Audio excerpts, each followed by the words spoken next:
dalam 1 tahun dan dalam jangka waktu 5 tahun berupa matriks gitu ya, tahun ini apa, tahun depan apa, tahun berikutnya apa, sampai tahun 2024. Kalau mau mulai 2021 ya sampai 2025 silahkan. Tapi paling tidak tahun ini 2021 ada. Bahkan itu dalam tiap bulannya ada kegiatan-kegiatan, ada schedule-nya, ada jadwalnya. Itu Bapak Ibu buat. Nah, kemudian apakah terdapat mekanisme atau media untuk mensosialisasikan pembangunan ZIWBK ini? Nah, tentunya melalui sosmed, melalui apapun media yang ada di kampus ya. Kalau sekarang kan sudah melalui sistem informasi ya, tidak melalui pamflet, melalui spanduk itu bagus, ada biasanya juga sudah ditempel stiker. Itu juga boleh, itu untuk sosialisasi atau untuk memperkenalkan kepada dunia kampus. Tapi yang paling penting juga di dalam media, apakah itu WA, apakah Instagram, apakah itu apapun ya, di dalam bentuk sistem informasi yang bisa diikuti oleh semua pihak.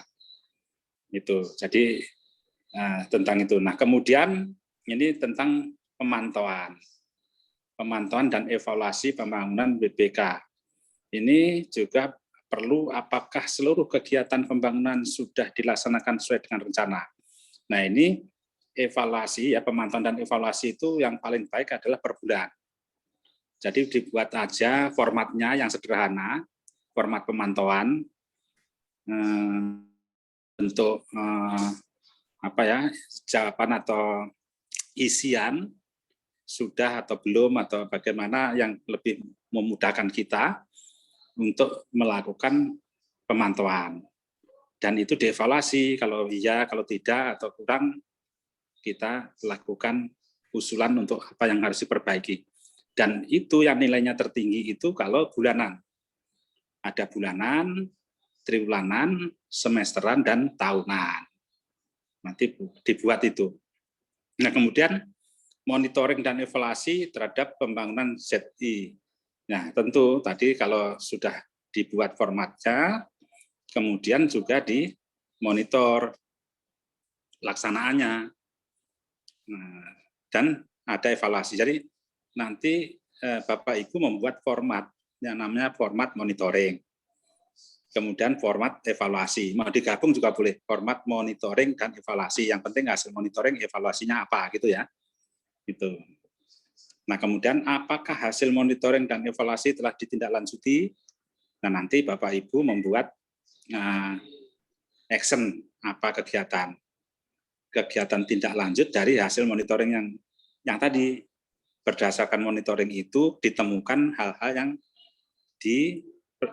perlu ditindaklanjuti apa saja. Itu namanya monitoring, setelah monitoring evaluasi, setelah evaluasi ditindaklanjuti. Jadi langkahnya itu. Dan itu lakukan per bulan. Mulai kapan? Nah, kita berlaku surut ya, Januari sudah ada yang isian-isian yang kemarin. Sampai sekarang. Loh Pak, SK-nya kan baru ya. Baru berapa saat ini usulan itu.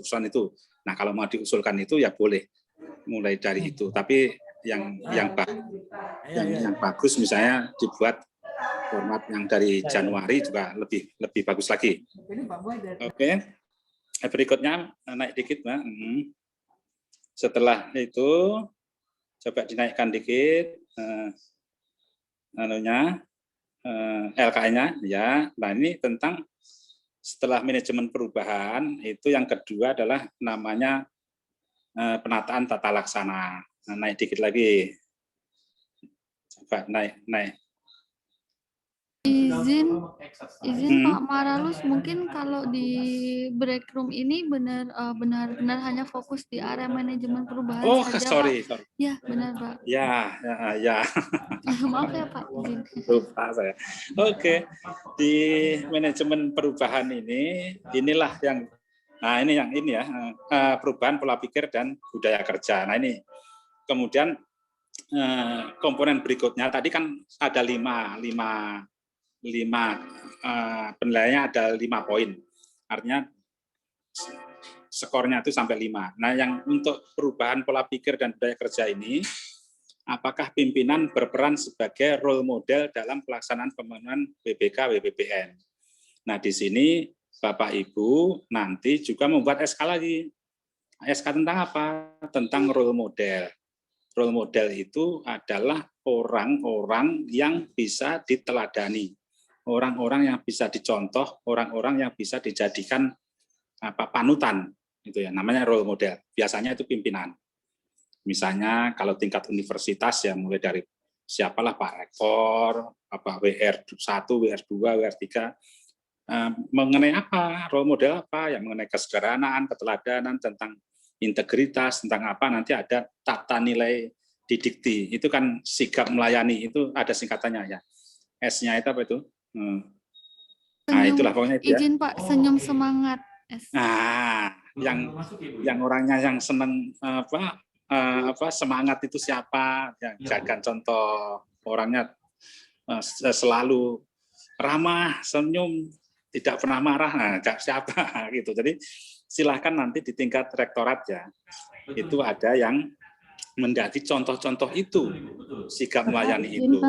Izin Pak. Ya. Kalau role model itu sama dengan agen perubahan Pak atau berbeda? Beda. Nanti saya jelaskan yang B-nya ya. Terima kasih Pak. Nah, jadi itu adalah orang-orang yang diteladani. Biasanya itu adalah pimpinan yang tinggi itu. Nah, kemudian yang B, apakah sudah ditetapkan agen perubahan? Nah, kalau role model berbeda dengan agents of change, agen perubahan. Agen perubahan itu adalah penggerak orang-orang di bawah. Itu bisa satpam, bisa security, bisa siapa saja, bisa OB, bisa kita, bisa staff, bisa karyawan biasa, atau bisa juga dosen juga bisa, yang menggerakkan kegiatan-kegiatan ZIWBK di kantor kita. Jadi silakan nanti dibuat SK lagi. Setelah SK role model, ada SK tentang agen perubahan. Agen perubahan ini bisa sampai di tingkat universitas juga dibuat, tapi yang lebih penting agen perubahan di tingkat fakultas yang kita usulkan. Siapa saja yang selalu membuat perubahan-perubahan itu. Nah, kegiatannya apa saja? Ya, misalnya kegiatan itu apa saja yang bermanfaat ya. Oleh karena itu mereka agen perubahan itu menyusun rencana aksi, action plan. Misalnya hari Senin membersihkan halaman, hari Selasa melakukan senam, hari Rabu melakukan kegiatan apa lagi, pokoknya yang membuat perubahan di kantor itu menjadi lebih baik. Apa saja bentuk perubahan? Perubahan itu ya tidak harus yang besar, dari yang kecil-kecil saja juga perubahan untuk budaya sehat, budaya bersih, atau menghijaukan lingkungan kampus atau apapun lah ya, membersihkan toilet, apa aja, pokoknya yang inilah, terus menata arsip atau menyemangati orang untuk tidak terlambat, apa aja ya. Jadi coba dibuat rencana aksi namanya. Budaya 5S kali ya. Kenapa Pak? 5S. Ya, kalau di tempat Bapak apapun ya istilahnya, ya silakan monggo saja nanti dibuat rencana aksi dari agen perubahan itu. Jadi itu Bu, tadi bedanya dengan role model ya. Role model itu orang yang diteladani, yang dijadikan contoh. Kalau agen perubahan itu yang orang yang menggerakkan perubahan itu. Dan itu bisa nanti menjadi masif, yang dari orang per agen per orang menjadi perubahan terhadap budaya kerja. Jadi itulah yang namanya dibangun, yang C ini mereka itu membangun budaya kerja dan pola pikir. Jadi culture set dan mindset-nya berubah di lingkungan kita, di lingkungan perguruan tinggi kita, lebih spesifik di lingkungan fakultas yang kita usulkan tadi. Itu tentang role model dan agen perubahan. Nah, kemudian yang D adalah apakah anggota organisasi terlibat dalam pembangunan zona integritas menuju WBK WBPM? Ya tentu harus. Apa buktinya? Buktinya itu nanti Bapak Ibu sebagai penggerak, sebagai panitia itu selalu mengadakan sosialisasi, selalu mengadakan diskusi, selalu mengadakan pertemuan-pertemuan baik kalau sekarang daring ya, secara daring itu namanya semua terlibat. Jangan sampai tidak ada pemberitahuan, pengumuman atau penjelasan tentang ZIWBK ini. Jangan sampai anggota kita di fakultas kita nggak ngerti. Ditanya Z itu apa? Wah, nggak ngerti saya. Singkatan apa? Wah, nggak tahu. Nah, jangan sampai ada yang seperti itu. Yang perlu tahu siapa, Pak? Ya dari pimpinan sampai bawahan. Bahkan sampai yang non PNS, sampai ke OB, sampai ke driver, sampai ke cleaning service, tahu semua. Gitu. Itulah tugas dari tim ini. Jadi pertama Bapak Ibu tadi yang namanya manajemen perubahan, pertama mohon disampaikan kepada Bapak Rektor untuk membuat tim RB atau namanya kalau di dikti itu ada, kalau dibedakan satu tim satu koordinat apa yang jelas nanti lihat SK nyontoh saja dari sekretariat atau dari perguruan tinggi lain yang baik, contoh SK-nya. Jadi tidak ngarang-ngarang lagi tentang tim di tingkat universitas dan tim di tingkat fakultas, tim ZIWBK ini. Itu yang pertama. Yang kedua, Bapak Ibu memberitahukan kepada Pak Rektor untuk membuat SK tentang role model pimpinan-pimpinan dan pada Bapak Dekan untuk role model di fakultas yang kita usulkan. Yang ketiga, SK tentang agen perubahan di tingkat universitas dan itu kalau agen perubahan itu di tingkat universitas bagus, tapi terlalu ada, tapi di fakultas itu lebih operasional di tingkat di fakultas. Gitu. Jadi itu Bapak Ibu ya SK-nya. Pertama SKRB di tingkat universitas, kedua di tingkat fakultas, 2 SK. Role model 2 SK. Kemudian agen perubahan dijadikan satu boleh jadi SK, karena kalau agen perubahan di tingkat universitas pasti tentunya rektor. Tapi kalau agen perubahan di fakultas ya Bapak atau Ibu Dekan. Gitu. Nah, itu tugasnya tentang SK.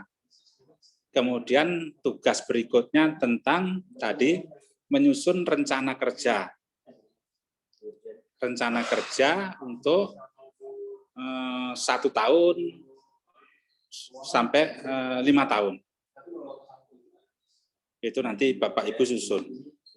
Kemudian setelah itu Bapak Ibu melakukan monitoring tentang program yang Bapak Ibu susun tadi. Nah, monitoring itu yang paling baik, yang nilainya paling tinggi adalah monitoring bulanan. Kemudian triwulanan, kemudian yang berikutnya nilainya agak rendah itu semesteran, yang paling rendah ya nilai tahunan, monitoring setahun. Tapi paling tinggi kalau Bapak Ibu melakukan monitoring tiap bulan untuk memudahkan bikin formatnya.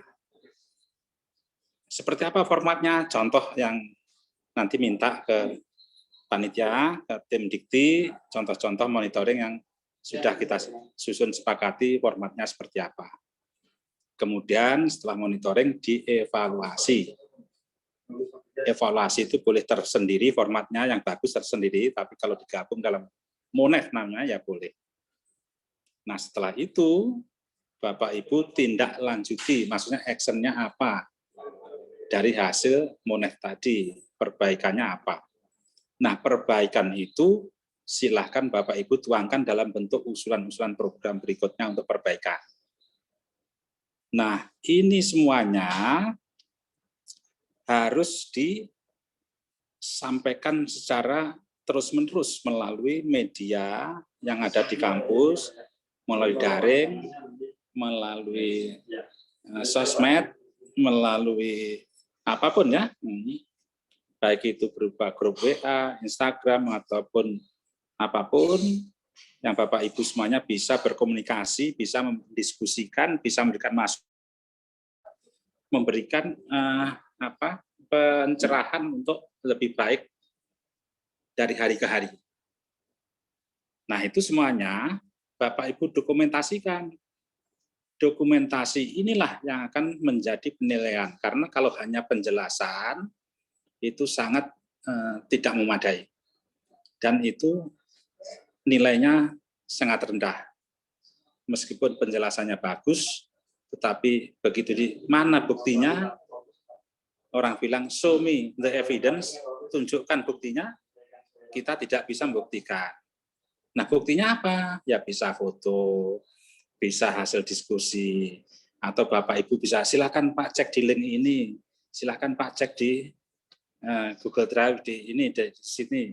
Nah, silakan seperti itu. Pokoknya ada buktinya semuanya. Karena sekarang itu tidak harus dalam bentuk hard copy, bisa juga dalam bentuk soft copy. Nah, kalau Bapak Ibu sudah menyampaikan bukti-bukti itu, maka nanti tim penilai akan mengecek, oh iya, relevan. Oh iya, bagus usulannya. Oh iya, perubahannya jelas, dan seterusnya.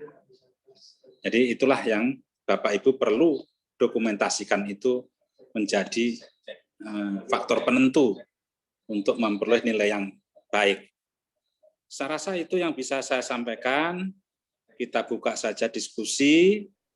Mungkin ada yang ingin lebih dalam kita bahas, silakan. Pak, mohon izin Pak. Ya. Bertanya. Ya. Nama saya Jenny Purba, Ya. dari Fakultas Keperawatan USU, Pak. Oh, siap, ya. Jadi tahun lalu kan kita sudah ikut, Pak, tapi Ya. tidak lolos di Ya. final di tahap akhir. Ya. Nah, pertanyaan saya, Pak, apakah untuk tahun 2021 ini perlu dibuatkan lagi SK yang baru untuk penetapan sebagai role model dan juga agen perubahan, Pak? Karena memang tahun ini kita ada transisi, Pak. Karena periodisasi daripada pimpinan. Terima kasih, Pak. Ya, terima kasih Bu Purba. Ini usulan yang bagus. Saya juga sependapat dengan Ibu, sebaiknya dibuat SK baru. Nah, karena penetapan yang sekarang juga ada penetapan baru termasuk USU, bagian dari 61 perguruan tinggi yang sekarang ini. Yang kemarin kan 14. Nah, kemudian rasional kedua adalah tadi Ibu sebutkan adanya pimpinan baru. Nah, nanti pimpinan baru yang akan menetapkan lagi. Nah, kemungkinan juga ada perubahan tim, ada yang tidak aktif, ada yang mungkin malah ada yang pensiun atau apa. Nah, pokoknya silakan dievaluasi kembali, disusun yang baru lagi. Jadi itu Bu ya, dibuat tim RB USU untuk tingkat universitas, tim ZIWBK untuk tingkat fakultas keperawatan, SKD-kan, kemudian ada role model untuk tingkat universitas, ada SK role model untuk tingkat fakultas ilmu keperawatan, kemudian ada SK untuk agen perubahan di tingkat universitas, ada SK untuk agen perubahan di tingkat fakultas ilmu keperawatan. Dan kalau tentang program kerjanya Ibu tinggal memperbaiki yang tahun lalu Bu ya, tentang program-program kerjanya, disesuaikan apa yang perlu dilanjutkan, apa yang perlu direvisi dan seterusnya program kerjanya. Kemudian juga nanti format monitoringnya kalau mau sempurnakan silakan, evaluasinya mau disempurnakan silakan. Itu langsung Ibu isi tiap bulan ya Bu ya. Tentang monitoring ini dilaporkan, dilengkapi dengan dokumentasi. Itu ya Bu, ya. Ya Pak, terima kasih banyak Pak. Ya, sama-sama. Dari Padang, Pak. Makasih, Pak. Mau tanya, Pak, boleh? Izin dari Padang, Pak. Dari Izin UIN. dari UNM. Siap. Mana Ya. duluan, silakan. Saya mau tanya tentang role model ini tadi. Ya. Yang kami agak susah itu apakah kalau semua jenis role modelnya saja barangkali nih, misalnya kedisiplinannya atau kejujurannya, karena tidak bisa itu kumpul semua barangkali role modelnya barangkali Pak ya. Ya. Satu-satu aja Pak. Jadi nanti Bapak menentukan misalnya yang paling jujur itu misalnya Pak WR1, nah, monggo silakan itu yang ditunjuk sebagai tentang kejujuran, integritas maksudnya. Ya, integritas. Kemudian tentang yang inovatif itu misalnya WR penelitian apa itu WR2 atau apa, silakanlah Pak. Siapa saja ya. Per orang saja Prof ya. Terima kasih Pak. Ya. Oke, ada dari Unsrat Pak, boleh nanya Pak? Siap, ya, mari. Dari Unsrat Pak, boleh ya. Siap, ya silakan. Apa kita sudah ikut yang lalu kan? Apa pencanangan bikin lagi ya? Nanti tergantung dari Ditjen Dikti, apakah dari Bu Paris ada pencanangan lagi atau mengukuhkan apa yang sudah ada. Itu nanti kebijakan dari Ditjen Dikti. Itu Prof nanti silakan anu saja, tapi paling tidak kalau dari Unsrat ada yang perlu diperbarui SK-SK-nya, nah silakan. Kalau memang, tapi kalau itu masih dianggap relevan ya tidak masalah. Ya. Kemudian Pak, ini Pak yang sedikit mengganggu ini kan, ini juga saya tahu Dikti juga seperti itu. Kita sampai sekarang nggak tahu apa kita punya kelemahan gitu ya. Kita punya kelemahan. Tadi kalau form-form tadi kan kita sudah. Jadi sebenarnya bukan nggak apa-apa sih soal kita ada kelemahan mau dibilang atau tidak nggak apa-apa. Cuma ada yang sebenarnya yang ingin kami pastikan gitu. Ini dengar-dengar katanya kalau ada rekomendasi dari BPK atau apa misalnya ini universitas ini masih merah atau kuning belum hijau untuk masalah keuangan itu, nah itu salah satu faktor juga penyebab tidak bisa dapat kita. Nah, jadi kira-kira begitu, misalnya ada TGR atau ada kasus-kasus tertentu. Jadi dia tidak hanya di fakultas, tapi misalnya di tingkat universitas itu bisa berpengaruh terhadap penilaian akhir. Walaupun dokumen kita kan rata-rata kemarin sudah bagus, Pak. Iya kan, kalau lihat kan ini kan tim-tim dari Dikti semua kan sudah menilai dengan cukup optimum. Toh kok masih bisa kita 14 masa 14 nggak ada yang satu pun yang lolos, gila. Itu lalu strength gimana? Terus minta maaf kalau mau bandingkan dengan yang dapat itu Pak, saya sih rasanya masih kita lebih bagus. Maksudnya yang di instansi lain bukan di Dikti ya. Di Dikti kita ini sudah cukup lumayan bekerja Pak semua. Apalagi masa dengan di instansi lain kok di sana yang memang notabene kelihatannya masih terang benderang kok bisa dapat mereka WBK. Kayaknya belum target WBBM Pak, tapi WBK semangat sudah 45 terus. Ini mungkin perlu didengar oleh Siap Prof. Mudah-mudahan ini. Kalau ada Pak, baik kan kita percuma kita ikut terus misalnya masih ada rekomendasi kuning atau merah dari BPK. Padahal kita di dalam sini kan sudah berusaha. Maksudnya begini, sebenarnya kalau ada hal yang misalnya itu mengurangi nilai, itu bisa nggak kita diklarifikasi? Kan bisa saja kan ada data yang mereka dapat itu belum betul, kebenarannya belum tentu. Kan kita diklarifikasi dong, betul enggak ini? Kenapa misalnya ada ini? Kan kita boleh diminta klarifikasi. Jadi harusnya kan ada transparansi seperti itu. Kita dituntut transparansi, masa kita nggak boleh minta transparansi, Pak? Iya, betul. Ya saya kira itu aja lah kira-kira ya, masuk-masukan. Maaf Pak, ini kan kita untuk kebaikan ke depan, Pak. Terima kasih, Pak. Sorry. Iya. Oke, terima kasih. Jadi gini, Prof. Memang di dalam komponen penilaian itu ada persyaratan yang untuk bisa berlanjut tentang penilaian berikutnya itu adalah pertama syarat semua sudah melapor LHKPN dan LHKSN. Kalau sebagai pejabat, LHKPN-nya itu langsung ke KPK. Kemudian kalau dosen biasa atau staf biasa, itu laporannya ke Kemenpan, namanya LHKSN. Nah, upayakan fakultas yang kita usulkan itu semua udah melapor, Prof. Itu laporan itu penting, karena kalau nggak 100% karyanya juga akan langsung jatuh itu, Prof. Nilainya. Nah, itu pertama. Kedua adalah tentang tindak lanjut temuan internal maupun eksternal. Sebaiknya ya seluruh fakultas, maka kita usulkan fakultas tertentu itu yang kira-kira memang tidak ada lagi temuan-temuan.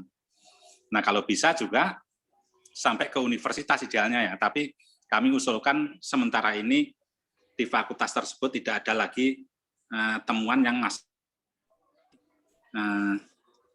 menjadi persoalan. Kemudian juga tentunya tidak banyak persoalan-persoalan yang dimuat di media massa tentang kegiatan-kegiatan yang kontroversial atau apapun. Nah, itu Prof. Jadi kalau itu semua udah bagus, menurut saya untuk komponen perubahan-perubahan itu akan mulus jalannya.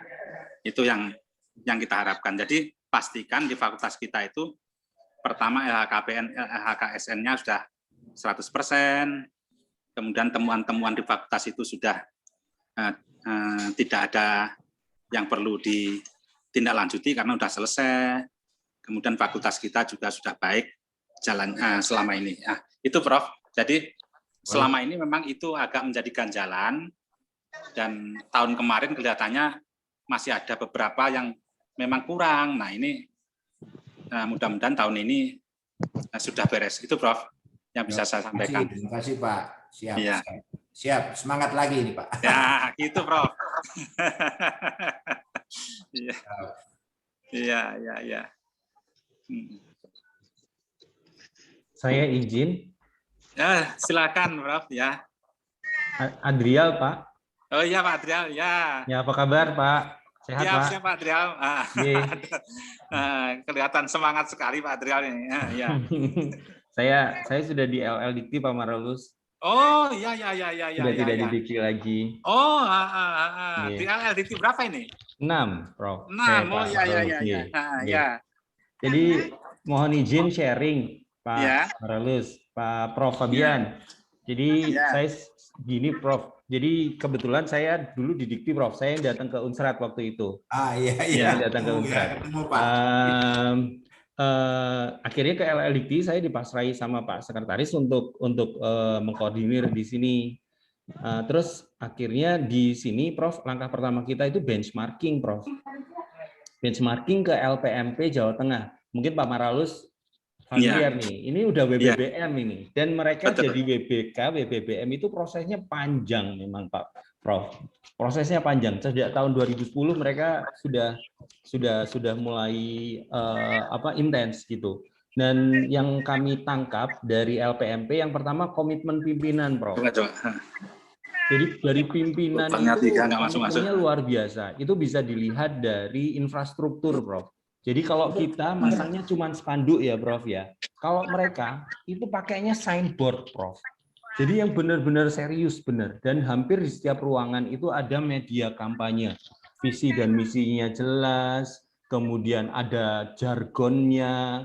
Benar Prof. Jadi ada propagandanya gitu Prof. Jadi kayak misalnya cinta kasih, bekerja dengan cinta kasih gitu Prof. C cerdas, I inovatif, N apa, T apa, atau pakai ada yang kemarin saya lihat itu bekerja dengan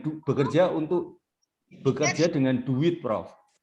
DUIT, doa, usaha, ikhtiar dan transparan Prof. Jadi hal-hal seperti itu digarap sangat penuh komitmen oleh pimpinan dan staf-stafnya Prof. Stafnya itu bisa dilihat gini Prof, komitmen dari staf itu bisa dilihat dari keterlibatan staf di dalam kepanitiaan atau tim Prof. Timnya itu ada 44 Prof di LPMP itu Prof. 44 tim dan 1 orang itu bisa ada di 27 tim. Jadi memang luar biasa, Prof. LPMP itu, Prof. Jadi kalau bedanya sama kita, Prof, kita tuh melakukan aktivitas layanan itu merasa kita sudah benar, dan memang sudah benar, Prof. Misalnya kita memberikan layanan sudah 1 kali 24 jam. Kebetulan saya dulu di Dikti juga memberikan layanan 1 kali 24 jam. Tapi tidak didokumentasikan dengan baik. Dan mereka mendokumentasikan itu dengan baik, Prof. Jadi mereka kalau presentasi, itu mereka mengidentifikasi, dulu itu kondisinya kayak gini. Layanannya 30 hari. Banyak pungli, gini. Terus mereka melakukan, terus mereka mengidentifikasi desired outputs-nya, Prof. Mereka mau kemana? Misalnya mau layanan dibikin 1 kali 24 jam, pungli tidak ada, murah, tidak ada pungutan. Nah, terus nanti di tengahnya dikasih gambaran apa yang sudah mereka lakukan, termasuk dokumentasi itu, Prof. Nah, kita sering lupa itu, Prof. Dokumentasi itu sering kececer kita. Tapi yang menurut kita sepele itu justru adalah kalau saya boleh bilang 70% dari penilaian itu, Prof.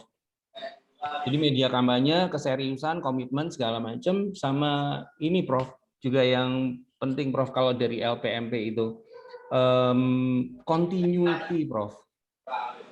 Continuity memang yang luar biasa dari LPMP itu, keseragamannya luar biasa, konsistensinya luar biasa. Gitu, Pak Maralus, yang kemarin kita lakukan ke LPMP.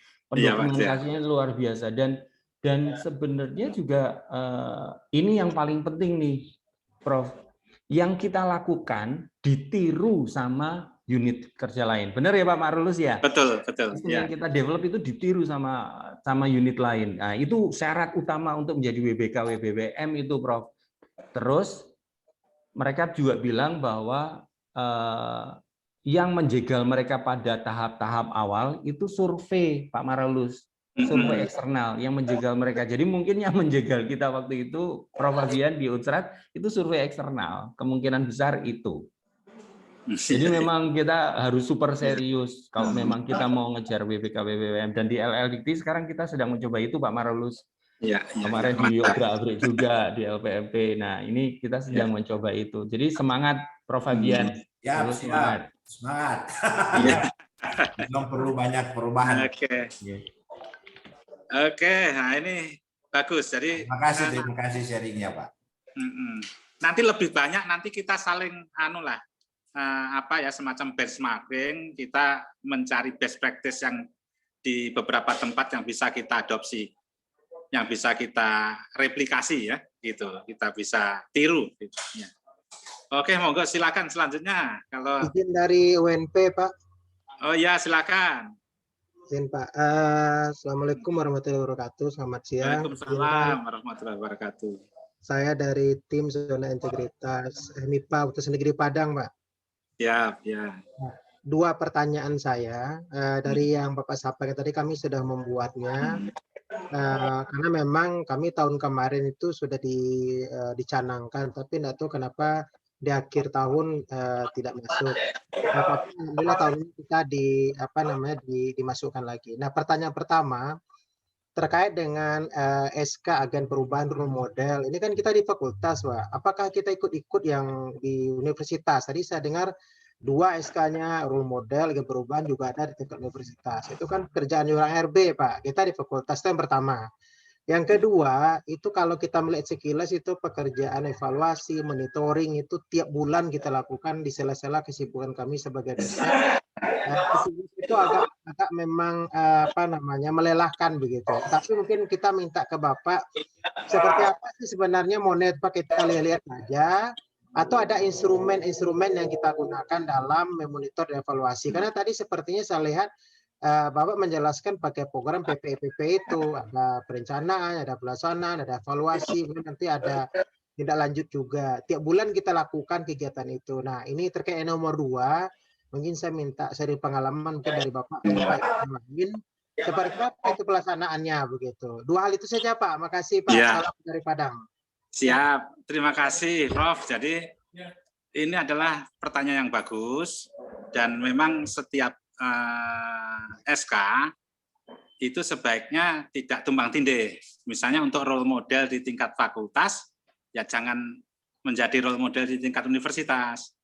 Jadi itu Prof. Jadi silahkan untuk universitas itu yang lebih tinggi, pimpinan-pimpinan di perguruan tinggi itu sebagai role model. Nah kemudian yang di tingkat fakultas ya yang untuk level di tingkat fakultas saja, SK-nya SKDK. Kalau yang role model di tingkat perguruan tinggi, SK Rektor. Begitu juga agen-agen perubahannya. Jangan double-double, artinya yang di fakultas saja.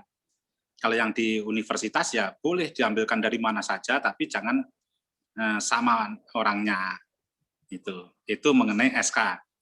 Nah, SK ini tadi juga sudah ditanyakan di Fakultas Ilmu Keperawatan USU, apakah diperbarui? Ya silakan diperbarui karena kadang-kadang ada yang aktif, ada yang tidak, dan seterusnya. Nah, yang berikutnya, yang kedua, bahwa monitoring itu yang paling tinggi nilainya tiap bulan. Maka itu juga sudah dilakukan oleh UNB, hanya karena mungkin formatnya itu terlalu jelimet, itu dibuat yang sederhana aja, Prof. Jadi buat saja nanti 1 lembar format yang bisa menggambarkan monitoring bulan ini, tanggal ini, apa yang dimonitor, hasilnya apa. Nah, cukup begitu. Nah, kemudian kalau belum pas formatnya, nanti bisa lihat ya, di tempat-tempat lain, kita mana yang paling simpel bisa kita contoh, kita adopsi. Mungkin dari Dikti juga saya lihat di sekretariat kemarin juga sudah membuat format yang cukup sederhana. Itu nanti bisa dicontoh untuk memudahkan kita, dan itu dilakukan sebaiknya by system ya. Artinya tidak perlu kita terus menulis secara manual, tapi cukup dengan sistem sudah akan muncul hasilnya. Itu monitoring tanggal berapa, ini berapa, udah. Itu. Jadi itu saja, monggo nanti diadopsi itu supaya menyederhanakan tugas kita dan supaya kita tidak sampai kehabisan energi untuk memonitor itu. Ya sudah, tapi dokumen itu harus ada karena itu nilainya tinggi. Itu Pak. Jadi kalau itu tidak ada, biasanya itu itu sulit nanti tim penilai dari Menpan itu, wah ini buktinya apa nih? Ada. Nanti bukti bulanan harus ada. Begitu Prof. saya rasa. Terima kasih. Terima kasih. Ya.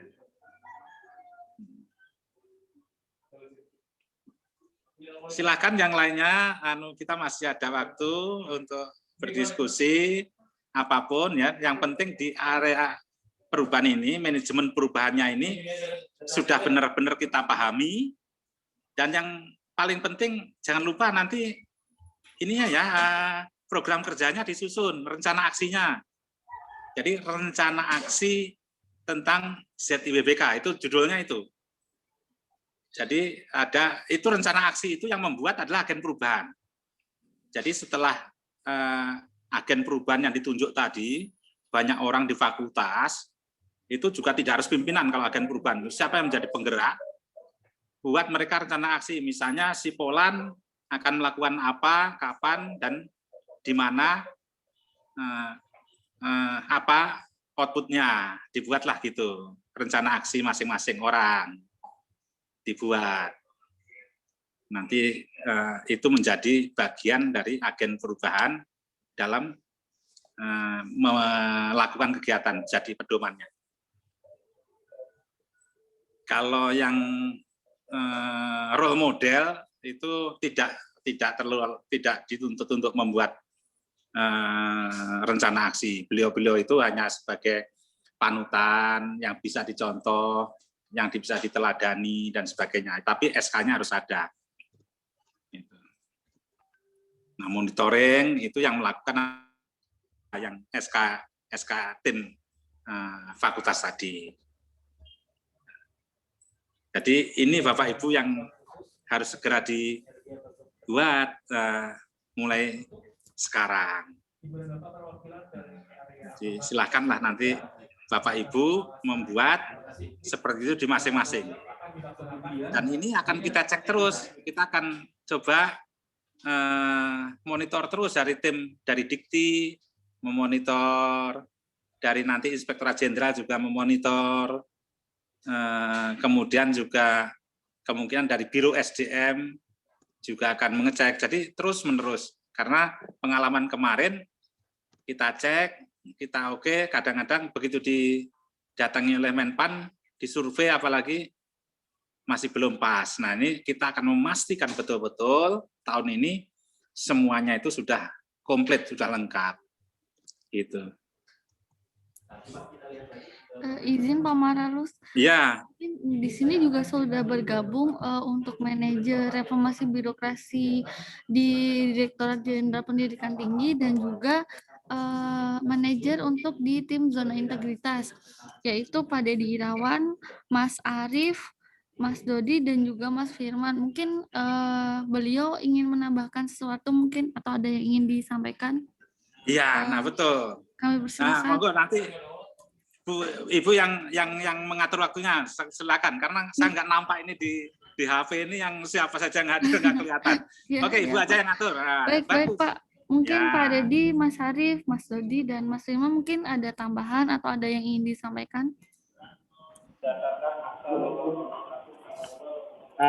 Cukup kayaknya Mbak Inja ya, tadi udah jelas lengkap panjang lebar sama Pak Maralus, tapi mungkin tambahan sedikit. Tadi ada keluhan ya untuk melakukan monitoring evaluasi yang dilakukan per bulan ya oleh manajer perubahan. Mungkin sarannya dibentuk tim asesor ya Pak ya untuk membantu melakukan monitoring evaluasi yang dilaksanakan setiap bulannya. Nah, di monitoring itu biasanya yang dilakukan adalah melakukan pengecekan apakah rencana aksi yang sudah direncanakan sudah tercapai atau belum, sudah dilaksanakan atau belum, outputnya seperti apa. Dan apabila memang ternyata ada kendala atau belum dilaksanakan, nanti akan muncul rencana aksi tindak lanjut selanjutnya. Nah, itu yang biasanya juga ditanyakan tuh biasanya di proses pemeriksaan rencana aksi tindak lanjutnya. Mungkin itu aja kalau untuk monitoring dan evaluasi. Berarti ada SK internal kita juga ya Pak Dedi ya? Betul Pak, lebih baik ada SK asesor untuk membantu melakukan monitoring dan evaluasi. Kalau dilakukan sendiri oleh manajemen perubahan, wah repot nanti Pak. Jadi dibuat pasukan khusus saja Pak untuk melakukan monep. Siap Pak Dede, siap. Mau tanya juga nih, saya mohon maaf dari UNS nih, terkait dengan ya itu tadi agen perubahan dan personil yang asesor tadi itu, kalau dibuat SK tim reformasi birokrasi itu sudah memadai apa tidak ya? Karena di tim reformasi birokrasi itu juga ada personil-personil yang terkait dengan manajemen perubahan, terus juga pengawasan, monitoring. Nah, itu bisa terakomodir di situ tidak ya? Pak, mungkin Pak Marulus atau Pak Dedi? Ya, mungkin sebelum Pak Dedi, kalau bagi saya yang penting pelaksanaan tugasnya itu jelas. Ketika di SK tim ZIWBK di tingkat fakultas tadi sudah ada uraian tugasnya, personil itu mencakup monitoring dan evaluasi, saya rasa itu sudah cukup. Artinya memang sudah ada tugas yang perlu dilakukan oleh personil yang ada dalam SK itu. Tetapi ketika ingin membentuk pasukan khusus supaya lebih fokus, ya silakan. Tetapi kalau untuk menyederhanakan atau menghindari duplikasi, karena di SK sudah ada, saya rasa di SK itulah yang personil-personil yang ada tugas yang melakukan monef itu saja yang diberdayakan. Begitu, Pak. Terima kasih. Terima kasih. Berarti diperjelas job desk-nya ya, Pak? Ya, harus ada. Jadi SK itu harus ada uraian tugas. Jangan sampai SK hanya misalnya bidang ini, bidang itu, bidang ini. Uraian tugasnya nggak ada, nanti mereka juga bingung. Jadi harus disebutkan dalam uraian tugasnya. Oke, artinya itu yang masuk di apa yang SK agen perubahan itu ya, bisa ya? Iya, iya. Oke. SK Makasih, agen perubahan maupun SK ini, SK tim ZI ya. Nah, jadi memang tim ZI itu, ZIWBK kan ada itu dari 6 area pengungkit itu ada masing-masing penanggung jawabnya. Itu tugasnya apa saja. Nah, agen perubahan itu juga tugasnya berbeda dengan itu karena penggerak. Nah, kemudian selain penggerak, mungkin ada juga orang tertentu ditunjuk memonitor, memonef, ya silakan. Tetapi kalau tadi Pak Dedi menyarankan ada tim monef tersendiri sebagai gugus tugas untuk melakukan monef tiap bulan, itu juga bagus. Gitu. Model mana yang dipilih, yang penting lebih efektif dengan adanya SK-SK itu. Begitu, Pak. Iya, makasih Pak.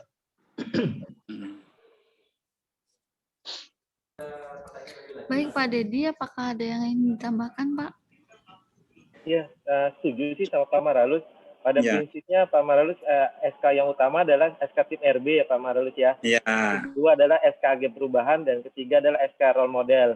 Nah, di SK tim RB itu sebenarnya bisa dimasukkan juga tadi untuk asesor yang membantukan melakukan monitoring evaluasi, atau bisa juga di luar tim RB itu sendiri. Sebenarnya fleksibel sih, tergantung dari institusi Bapak masing-masing.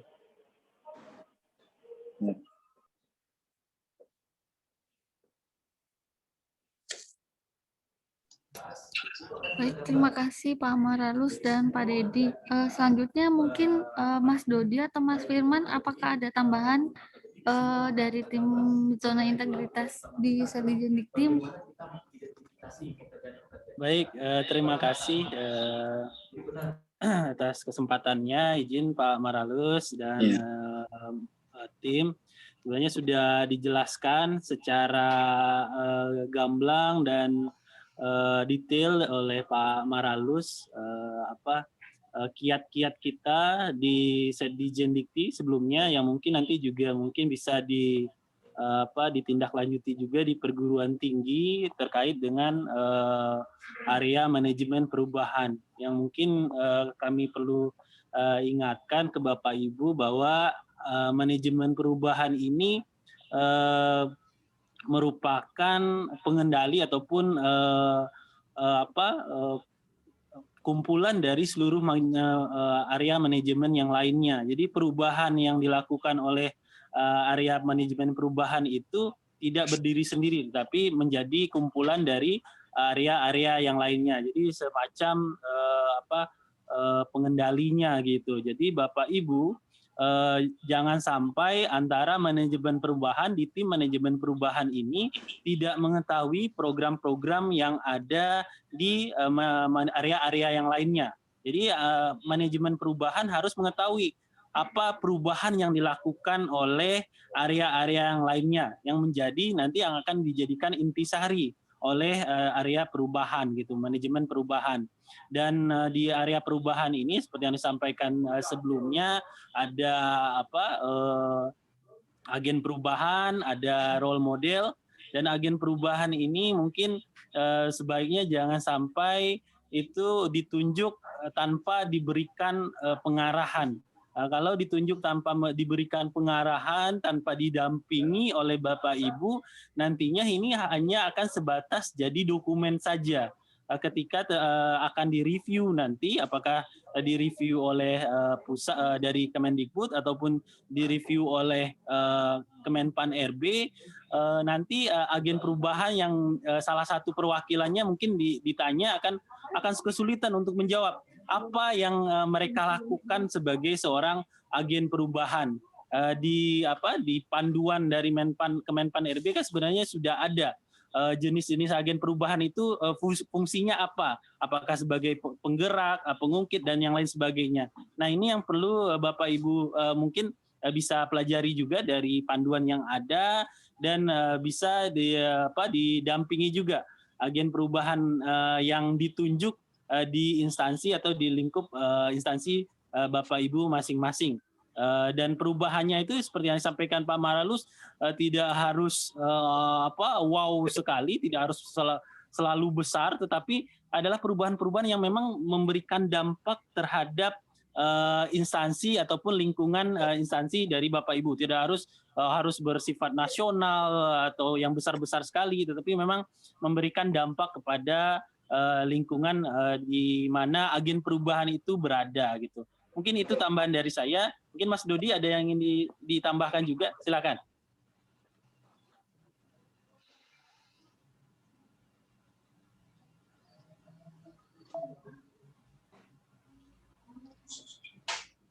Ya, terima kasih Mas Firman, kemudian yang saya hormati Pak Maralus, Pak dan Bapak Ibu sekalian.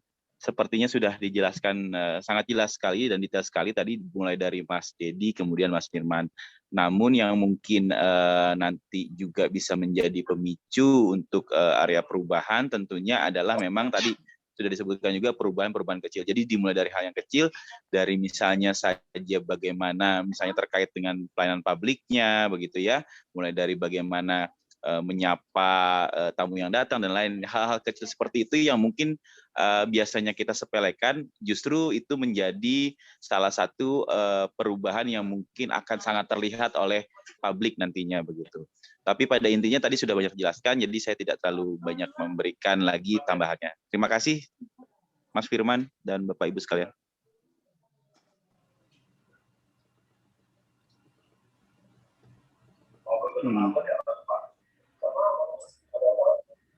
Izin bertanya, Pak. Pak Maralus, izin bertanya. Oh ya, Pak. silakan. Ya, Pak. Ya, Mohon maaf nih dari Universitas Bangka Belitung, Pak. Ya. Untuk yang role model, Pak. Jadi biar kira-kira SK role model itu mencakup untuk bidang apa saja gitu, Pak? Iya. Role model itu sebaiknya sesuai dengan prinsip-prinsip kita kan punya slogan itu, Pak. Iya, Pak. Dari Bu Paris itu, sigap melayani. Tadi Bu Anu sudah menjelaskan singkatannya, ya itu aja, yang integritas, yang senyum, yang terus sebagainya itu. Ada berapa? 7 atau berapa itu. Yang mewakili itu kira-kira siapa. Dan itu biasanya ada tadi juga pertanyaan dari Undip atau dari mana, siapa saja, ya sebaiknya adalah para pimpinan. Karena yang diteladani itu biasanya yang punya pengaruh. Yang punya pengaruh itu biasanya yang ada di atas. Artinya para petinggi lah yang kalau di tingkat universitas, kemudian kalau di fakultas. Itu Prof yang sebaiknya. Jadi orangnya sebanyak sesuai dengan yang singkatan sigap melayani itu. Itu saja menurut saya yang perlu. Nah, sedangkan kalau yang untuk agen perubahan, itu penggerak yang ada di bawah, itu bisa siapa saja, sampai paling bawah pun boleh. Sampai ke OB, sampai ke cleaning service, sampai ke driver, sampai siapapun lah. Non-PNS, PPNPN juga bisa. Artinya orang-orang yang menjadi penggerak. Berapa Pak jumlahnya? Ini memang agak lebih banyak. Silakan saja Bapak Ibu menurut kebutuhan lah. Yang bisa menggerakkan kegiatan-kegiatan, dan itu dibuatkan rencana aksinya, mereka mau apa saja, dan itu dimonitor tiap bulannya, gitu. Jadi itu bedanya antara role model dan agent of change. Jadi itu, ya. Ya, terima kasih, Pak.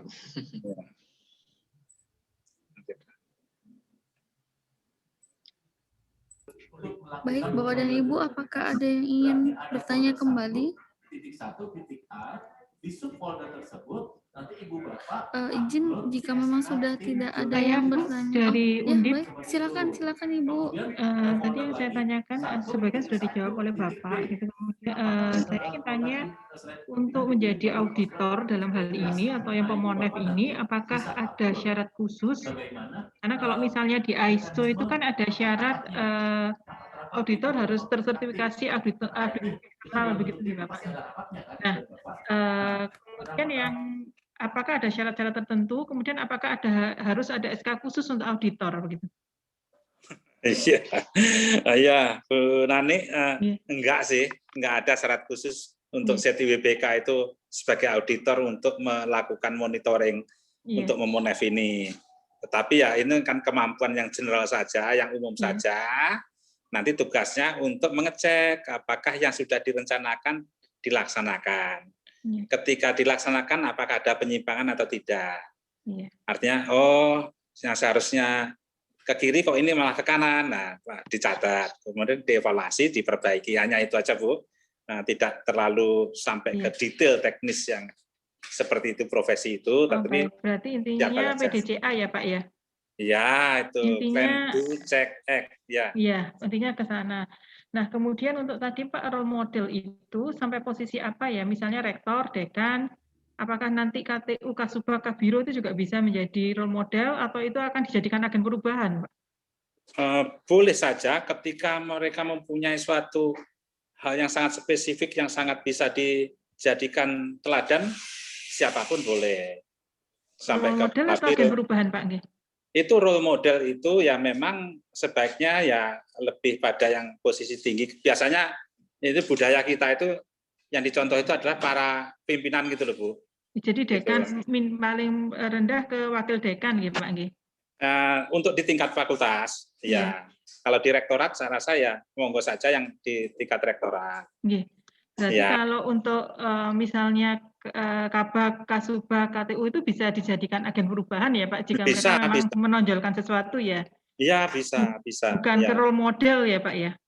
Ya sebaiknya untuk agen perubahan aja. Kalau role model lebih baik yang pimpinan, karena hanya sedikit Bu itu. Sesuai dengan sikap melayani itu hanya berapa orang itu. Nah, kalau role modelnya nanti Ibu boleh agak banyak-banyak, lebih banyak lebih bagus.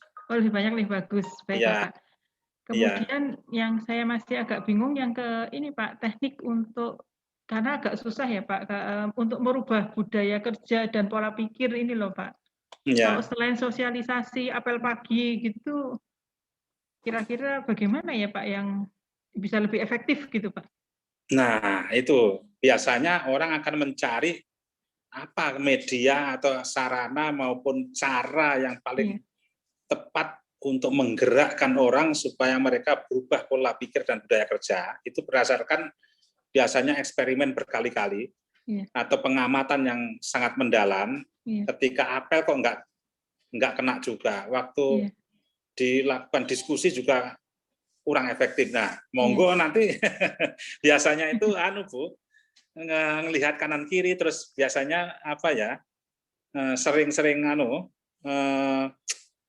dengan teman-teman itu enaknya apa ya yang, dan mereka enak sepakat itu loh Bu. Jadi kadang-kadang kalau dipaksakan saja mereka tidak berkendak agak sulit. Tapi kalau mereka tanpa dipaksa mereka merasa senang, itu biasanya lebih mudah. Nah nanti monggo Ibu yang Bu Nani lah yang kira-kira mencari yang paling pas gitu loh.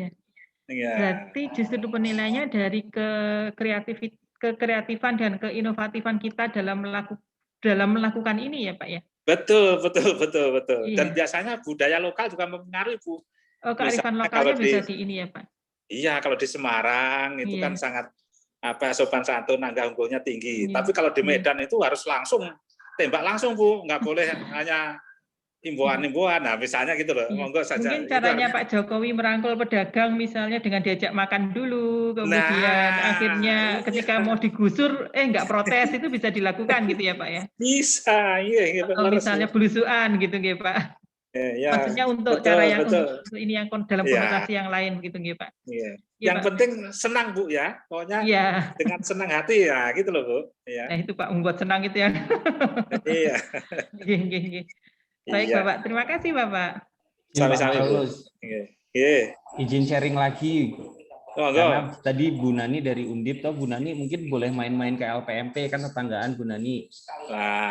Iya. LPMP itu yang di Serondol ya Pak ya? Iya, betul. Itu sama kayak kita karakternya Bu. Kalau di tempat kita, setiap hari Jumat ada senam Bu. Iya. Kalau di LLDT setiap hari Jumat pagi itu ada senam. Nah setiap pagi itu pasti ada Pak Kalem, ada Pak Ses. Setelah senam kita makan burjo bareng. Nah di burjo bareng itu kita ngobrol sama CS, sama ini segala macam. Gitu Bu. Kalau di tempat kita gitu, mungkin di Undip. Karena kita skalanya kecil sih ya Bu ya. Kalau di LLDT cuma 85 orang, jadi kita enak mengumpulkan 50 orang besoknya. Tapi setiap minggu kita ketemu senam, terus makan burjo bareng sama Pak Kalem. Gitu, kalau kami satu fakultas saja sudah 600-an Pak. Nah itu masalahnya. Dosen sama karyawan. Kalau kita cuma 85. Belum kalau pakai mahasiswa Pak. Gimana terus Bapak? Nanti kita boleh main ke sana ya Bapak ya. Nah itu sering-sering nanti kalau kita main bareng ke LPMP Bu. Kalau sudah nggak COVID itu langsung ke Semarang. Tapi kalau masih COVID juga pakai begini, tapi rasanya kurang pas kalau nggak melihat langsung. Harus berkunjung itu ke Semarang. Baik Bapak, siap. Terima kasih Bapak. Izin bertanya Bapak. Ya silakan Pak. Ini dari Padang Pak. Ya. Pak Irizon, kebetulan saya ketua manajemen perubahan gitu. Iya. Begini Pak, kita kan memilih orang agen perubahan itu orang yang bisa mengubah dan mengungkit. Nah, lalu dia dipantau setiap bulan gitu dan membuat laporan. Nah, lalu kita memilih itu apa yang bisa kita katakan pada orang tersebut sehingga dia bersemangat menentukan perubahan gitu. Kalau tentu ada sesuatu yang kita sampaikan pada mereka sehingga mereka bersemangat gitu Pak. Atau memang orang yang ikhlas saja gitu Pak, yang memang jiwanya berubah tanpa apa-apa bisa semangat gitu Pak. Kan kita akan kesulitan juga mencari orang, makan seakan ini kan suatu beban juga, dia dipantau tiap bulan buat laporan pula gitu kan. Nah gimana itu Pak? Gitu Pak. Yang bisa kita apakan mereka bersedia jadi agen perubahan gitu Pak. Nah, makasih Pak. Iya, tadi Pak Yerison juga sudah memberikan kuncinya, clue-nya tadi bahwa yang ikhlas. Nah itu Pak Yerison. Enggak ada sesuatu yang kita apakan, misalnya kalau jadi begini, ya ini nanti yang keuntungan yang kita peroleh gitu. Mungkin kan orang ikhlas itu agak susah juga sekarang Pak. Tapi kalau di UNP banyak saya lihat, iya banyak.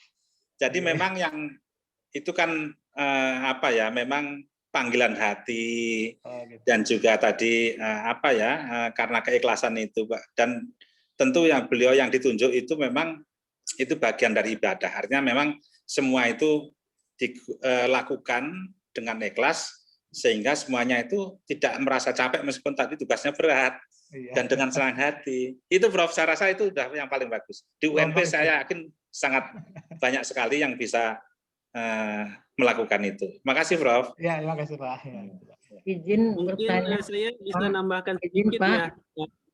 Pak Maralus ya. Bertanya, Pak, dari maaf, saya mungkin nambahkan sedikit untuk memberikan motivasi ya Pak Yerizon ya supaya teman-teman di perguruan tinggi di UNP khususnya pastilah kalau seperti yang disampaikan Pak Maralus banyak yang ikhlas juga pasti banyak, tetapi juga kita bisa mendorong SK itu juga salah satu jadi penyemangat juga sebenarnya SK tim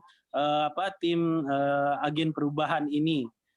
Terus juga inilah fungsinya dari zona integritas dan RB ini ada reward dan punishment. Jadi sistem reward dan punishment itu juga sudah mulai digerakkan di kampus itu. Mana pegawai kita yang memiliki prestasi yang bagus yang menjadi agen perubahan itu memang didorong supaya mendapatkan rewards gitu dari perguruan tingginya. Ini mungkin skemanya seperti apa tentu itu perlu dibicarakan di level pimpinan. Oleh karena itu yang menjadi role model itu adalah yang bisa mengambil keputusan Pak Yerizon untuk menjadi role model itu sehingga nanti kira-kira apa yang menjadi rewards-nya ataupun punishment-nya itu bisa didiskusikan pada level pimpinan gitu. Kalau kami juga sudah mulai di Dikti itu ada employee of the month, sudah juga mulai kita galakan pegawai teladan per bulannya gitu. Nah ini sebenarnya skema-skemanya bisa dirancang apakah dari bentuk kebanggaan nanti prestasi-prestasinya apakah diberikan rewards-nya seperti apa, bisa aja yang non budget ataupun kalau ada budgetnya di perguruan tinggi ya monggo didiskusikan pada level pimpinan. Jika tidak ada level budgetnya di perguruan tinggi tentu saja ada apresiasi yang tidak berupa bukan berupa dana ataupun semacam kebanggaan gitu. Memang ini sebuah memang sebuah kerja ikhlas, tetapi kalau ada skema-skema yang bisa kita cari untuk menjadi penyemangatnya tentu itu juga sangat baik itu Pak Yerizon. Mungkin itu jadi sharing kami Pak Yerizon yang pernah dilakukan di Dijen ini. Terima kasih. Terima kasih Pak Maralus.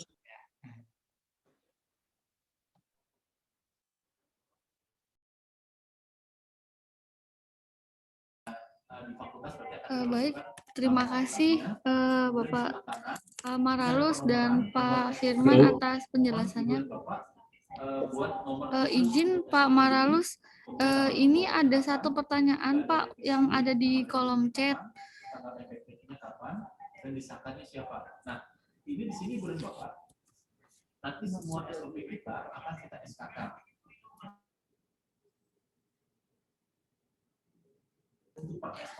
Baik, mungkin Pak Dedi atau Mas Firman bisa membantu untuk menjawab pertanyaan yang di kolom chat. Di sini dari UPN Veteran Jakarta. Izin bertanya, maaf tadi di awal. Apakah tim zona integritas fakultas merupakan SK Dekan atau SK Rektor? Terima kasih. Mungkin Pak Dedi atau Mas Firman bisa membantu menjawab. Terlalu umum. Misalnya dasar hukumnya tentang Mas Dedi ya mau menjawab Mas Dedi? kita cantumkan di sini biar Bapak. Karena apa? Karena itu nanti akan Ya, kita masukkan di SK. mungkin saya bantu jawab ya Mbak Iza ya. Untuk SK sebenarnya dekan juga tidak masalah, kalau rektor juga lebih bagus gitu. Tetapi kalau dekan juga tidak masalah karena ini kan levelnya adalah level fakultas.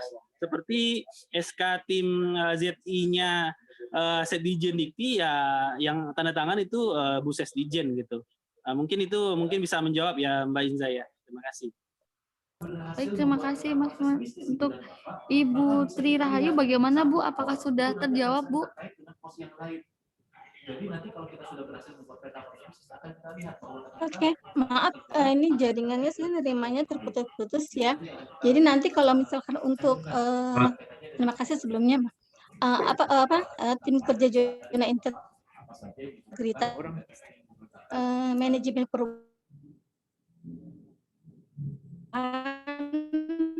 pada tingkat fakultas gitu. Apakah nanti SK untuk tim kerjanya itu berdasarkan dari SK Rektor ataukah putus gitu? Terima kasih.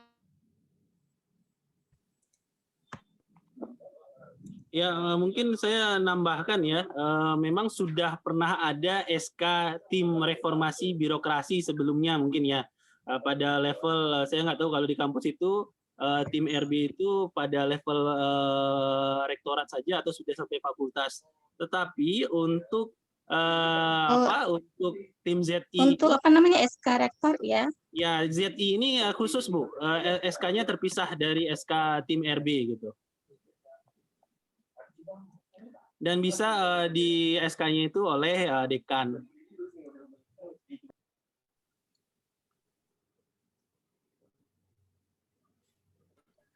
Kalau penunjukan fakultas ini kan dari rektor, berarti SK-nya ini dari rektor bukan Pak? Ya, halo, ini terputus ya Bu ya. Jadi iya, ini ya. kalau saya ya, jadi ini sama saja dengan yang di Dijen Dikti Pak. Di Dijen Dikti juga yang menunjukkan tentu saja itu adalah Pak Dirjen untuk unitnya yang akan dijadikan zona integritas yang saat ini Setdijen Dikti. Dan untuk SK timnya itu boleh saja kalau di perguruan tinggi boleh rektor, boleh juga dekan, tetapi memang lebih kuat rektor gitu. Tetapi tentu saja yang mengusulkan nama-namanya itu adalah dari dekanat gitu Pak. Oh ya, oke. Makasih Pak atas informasinya. Assalamualaikum. Izin Bu, soal surat Bu, kalau menurut tata naskah Dinas Kemendikbud, yang boleh menandatangani surat keputusan hanya minimum eselon 2. Jadi kalau dekan eselon 2 silakan, tapi kalau dekan bukan eselon 2 sebaiknya ditandatangani sama yang selevel eselon 2.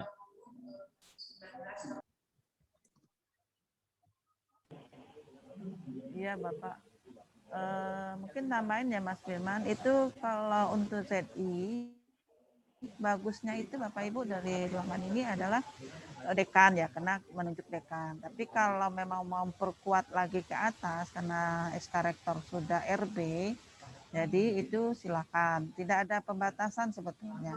Itu tergantung kepada masing-masing dari perguruan tinggi tersebut gitu menunjuk seperti itu. Seperti itu Bapak Ibu dari Zoom ini. gitu. Jadi silakan kalau untuk dekatnya untuk ZI-nya ya bagus dekan karena selalu bekerja ya melihat ketentuan seperti itu. Gitu. Tapi kalau cukup rektor karena rektor kan ada 2 SK nantinya, SK SRB dan juga nanti SK ZI-nya gitu. Silakan saja gitu. Kan beda-beda orang boleh ada orangnya sama juga nggak apa-apa. Begitu Pak. Izin Bu Des. Silakan Pak.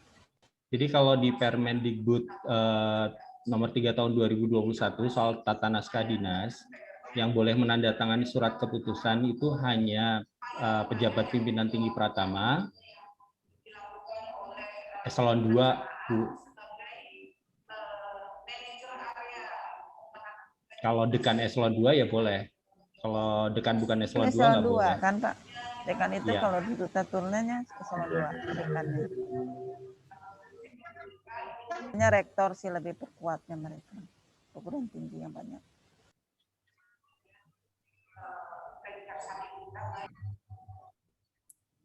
Baik, terima kasih Bapak dan Ibu.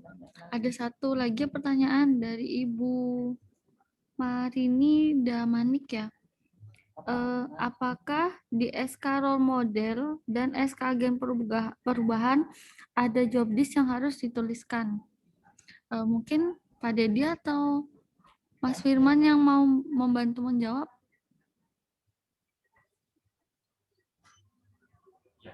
Pak Akmal, apakah ada kendala Pak Akmal dalam penyusunan peta proses di sini Pak? Pak Dedi, Mas Firman, maaf. Mas Dedi mau bantu jawab, Mas Dedi? Oke, mungkin saya ya, Mbak Inza ya. Untuk agen perubahan itu sebenarnya sudah ada panduannya, juga role model juga sudah ada panduannya dari Kemenpan RB, ada tugasnya apa aja, tugas job desk-nya lah. Misalnya kalau di agen perubahan itu ada yang jadi katalis, ada yang menjadi penggerak perubahan, pemberi solusi, mediator, penghubung, dan yang ada 5 lah jenis tugas dan fungsi agen perubahan tersebut. Untuk detailnya mungkin Bapak Ibu bisa dibaca di panduan agen perubahan dan role model yang dari Kemenpan RB, dan memang ada. Jadi agen perubahan itu dibedakan lagi tugas-tugas fungsinya. Jadi kalau mungkin saya bisa saya bisa berikan gambaran untuk yang biasanya levelnya misalnya kabak atau ex kabak dulu, mungkin bisa dijadikan sebagai pemberi solusi ataupun mediator. Sedangkan yang agen perubahan ini juga bisa juga pada level eselon 2. Kita juga level eselon 2 kita juga ada yang jadi agen perubahan. Bisa jadi katalis ataupun menjadi penggerak perubahan. Jadi tugas dan fungsinya itu disesuaikan dengan kapabilitas dia. Misalkan dia itu seorang office boy misalnya ataupun seorang security, tentu saja dia tidak bisa kita jadikan tugasnya sebagai pemberi solusi. Bisanya menjadi penghubung ataupun mediator gitu. Jadi ini kita sesuaikan nanti dengan staf ataupun pejabat ataupun fungsional yang ditunjuk menjadi sebagai agen perubahan kita nantinya. Mungkin itu ya, Mbak Inza. Terima kasih. Mas Firman. Ya. Dari UNM Makassar, Pak. Ya, silakan Pak. Tadi Mas Firman telah mengungkapkan, ini dari UNM Makassar, Mas Firman. Siap, silakan Pak. Oke, baik. Tadi Bapak mengungkapkan bahwa itu sudah ada panduannya di Kemenpan RB.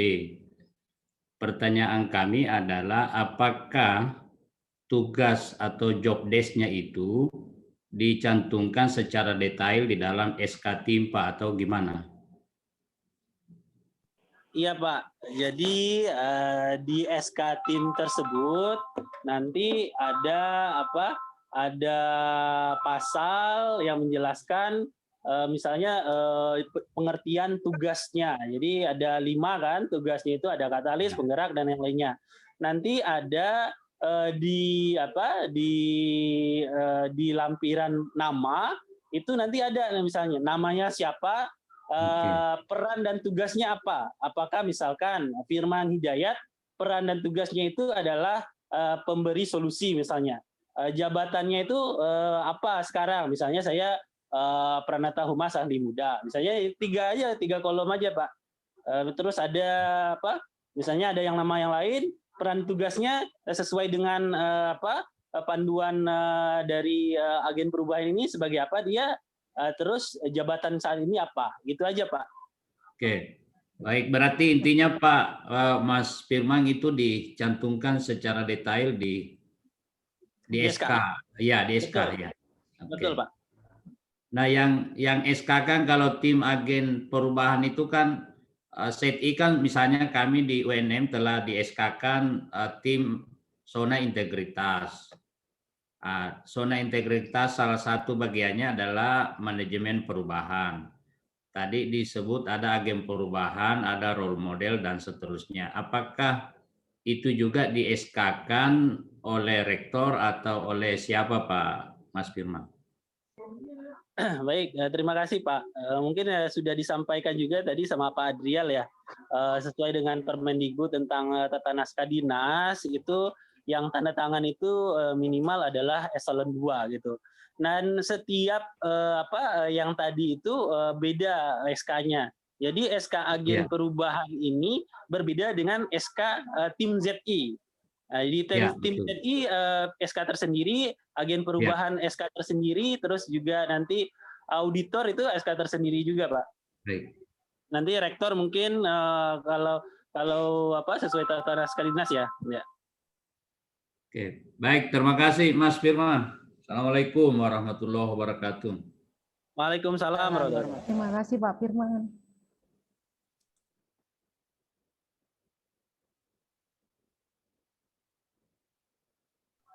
Izin bertanya boleh Pak? Yes, maaf Pak, mungkin izin. Ini ada juga pertanyaan dari di kolom chat. Apakah boleh yang di kolom chat terlebih dahulu, Pak? Alur mikro di sini adalah alur yang ada di kita.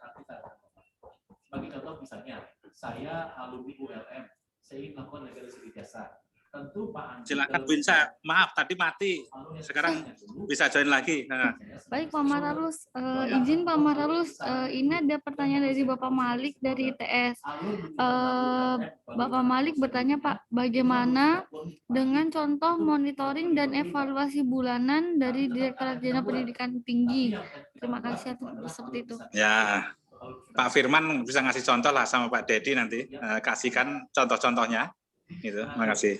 Baik Pak, baik mungkin Pak Firman atau Pak Dedi. Bagaimana kalau disuruh terbalik? Terima kasih Mbak Inza. Saya nanti bisa menambahkan. Jadi itu ada rapat bulanan, bisa luring, bisa juga daring ya. Jadi lebih banyaknya daring. Nah, kita kan sudah membuat rencana aksi, Bapak Ibu. Rencana aksi kita misalkan kita akan melakukan pelatihan untuk agen perubahan kita. Pelatihannya tentang apa? Misalnya tentang budaya kerja misalkan, atau pelatihannya tentang yang lainnya. Nanti setelah dari rencana aksi kita itu di akhir bulan kita akan evaluasi dari rencana yang telah kita lakukan, yang dilaksanakan itu apa-apa saja. Jadi mungkin kolomnya seperti yang disampaikan oleh Pak Maralus tidak perlu terlalu banyak, kolom-kolom saja, Pak. Dibikin dalam bentuk tabel-tabel saja. Misalkan pelatihan, rencananya itu pelatihan tanggal berapa, dilaksanakan kapan, yang jadi narasumbernya siapa, pesertanya siapa, dan hasilnya seperti apa. Gitu. Jadi tabel-tabel singkat aja Bapak Ibu tentang penjelasan dari evaluasi kita. Nanti kita diskusikan di rapat akhir bulan. Dan mungkin karena manajemen perubahan ini ada juga fungsi koordinasinya Bapak Ibu, kita juga melakukan koordinasi dengan area-area yang lain terkait dengan pencapaian mereka. Jadi kita juga mungkin kalau untuk zona integritas ini bisa dilakukan 2 kali lah sebulan rapatnya. Satu rapat evaluasi, satu lagi rapat koordinasi terkait dengan area-area yang lain. Kita mengkonsolidasikan dari area-area yang lain untuk mendapatkan intisarinya gitu. Mungkin itu dari saya, Mas Dedi mungkin bisa menambahkan. Terima kasih. Pak Inja, mungkin sedikit share screen ya. Maaf, soalnya tadi juga baru bisa ikut lagi karena ada rapat juga di sebelah. Ini sedikit format untuk laporan Bapak Ibu sekalian ya, yang tapi ini untuk reformasi birokrasi di Dijen-Dikti.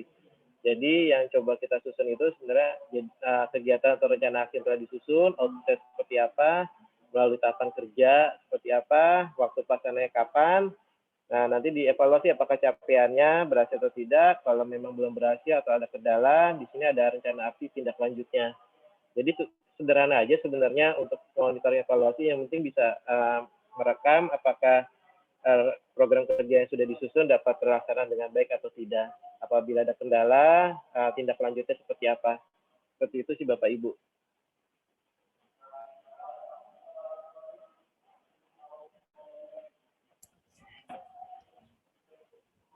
Baik, Bapak, apakah sudah terjawab Pak untuk pertanyaannya, Bapak Malik?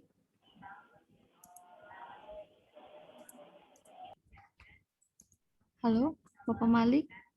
Iya. Bagaimana, Ya, terima Pak? kasih Bapak-Bapak, terima kasih informasinya. Mbak Liza, izin bertanya boleh? Ya, Ibu. Ya, terima kasih Mbak Liza. Yang terus Pak Firman dan Pak Dedi, saya Ina dari Padang. Kalau perbaikan dengar nggak Mbak Liza? Ya, terdengar Bu. Terdengar Bu. Saya dari LDK 10 Padang Pak. Tanggal 4 Maret kemarin sebenarnya kami sudah didatangi oleh tim Ijen, yaitu timnya Pak Waluyo, untuk melihat kesiapan pencanangan zona integritas WBK WBBM di LDK wilayah 10. Kami juga sudah diberikan dan dievaluasi, kemudian juga sudah dengan menggunakan survei LKE yang Menpan punya dan Kemendikbud punya, jadi 2 versi. Ada beberapa highlight yang kami terima.